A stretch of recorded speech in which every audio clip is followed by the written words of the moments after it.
आतापर्यंत दारूच्या व्यसनामुळे एखाद्या व्यक्तीनं त्याच्या बायकोचा छळ केला, घराचा संसार उद्ध्वस्त केला किंवा एखाद्या पद्धतीचं कृत्य केलं, अशा घटना आपण आतापर्यंत ऐकल्या असतील किंवा बघितल्या तरी असतील।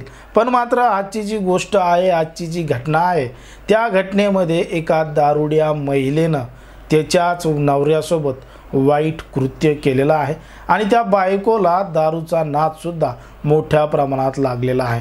नेमकं काय आहे संपूर्ण प्रकरण, कुठं घडलेली ही घटना, हे आपण अगदी सविस्तरपणे पाहणार आहोत। पण जर तुम्ही अजूनही आपलं चॅनल सबस्क्राईब केलं नसेल तर लगेच सबस्क्राईब करून घ्या आणि बाजूला असणाऱ्या बेल नोटिफिकेशनला सुद्धा ऑन करायला विसरू नका। आता ही जी संपूर्ण घटना आहे ती आपल्या महाराष्ट्रातीलच आहे।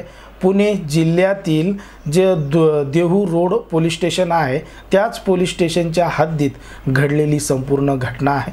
तारीख आहे 17 जानेवारी 2024ची। 17 जानेवारी 2024ला संध्याकाळी त्या घरामध्ये एका व्यक्तीनं स्वतः आत्महत्या केली। विषारी औषध प्राशन करून त्या ठिकाणी त्याचं निधन झालं, तो मृत पावला। याची माहिती सकाळी जेव्हा त्या व्यक्तीच्या बायकोला आणि त्या बायकोच्या बहिणीला समजली तेव्हा त्यांनी त्या ठिकाणी आरडाओरडा केला। आजूबाजूचे लोक जमा झाले, पाहुण्या रावण्यांना बोलवण्यात आलं। पण मात्र यांना विषारी औषध प्राशन का केलंय, कशामुळे केलंय, असे विविध प्रश्न त्या ठिकाणी निर्माण झालेले होते। आता ही संपूर्ण माहिती पाहुण्या रावण्यांना मिळाल्यानंतर रीतिरिवाजाप्रमाणे ते अंत्यसंस्कार केल्यानंतर तो जो मृत व्यक्ती आहे त्या व्यक्तीचं नाव आहे नारायण मधुकर निर्वळ, 35 वर्षीय। आता या व्यक्तीचं निधन झालेलं होतं, पण मात्र पोलीस स्टेशनमध्ये जाऊन त्या मृत व्यक्तीच्या भावाने म्हणजे ज्ञानेश्वर मधुकर निर्वळ या व्यक्तीनं देहू रोड पोलीस स्टेशनमध्ये जाऊन तक्रार दाखल केली, गुन्हा दाखल केला आणि त्यामध्ये तो जो मृत व्यक्ती आहे त्याच्या बायकोचं आणि त्याच्या बायकोच्या बहिणीचं नाव घेण्यात आलं आणि सांगण्यात आलं की त्या मृत व्यक्तीच्या बायकोला दारूचं व्यसन लागलेलं होतं आणि दारूचं व्यसन लागल्यामुळं ती सतत तिच्या नवऱ्याकडं पैशाची मागणी करायची आणि पैसे नाही दिले तर ती तिच्या नवऱ्याला जोरदार भांडायची,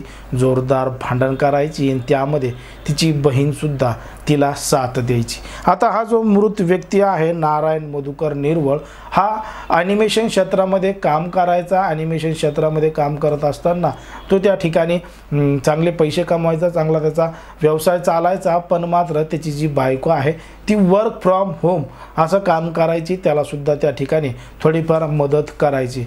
पण मात्र याच माध्यमातून नवरा बाहेर कामाला आहे, वर्क फ्रॉम होम करते आणि हे करत असताना तिला दारूचं सुद्धा व्यसन लागलेलं होतं आणि याच दारूच्या व्यसनामुळं ती त्याचा छळ करायची, त्याच्याकडं पैसे मागणी करायची आणि त्याला सतत भांडायची। मग हे जे सगळं भांडण तंटा आहे या सगळ्या गोष्टीला कंटाळून त्या व्यक्तीनं आत्महत्या केली, विषारी औषध प्राशन केलं।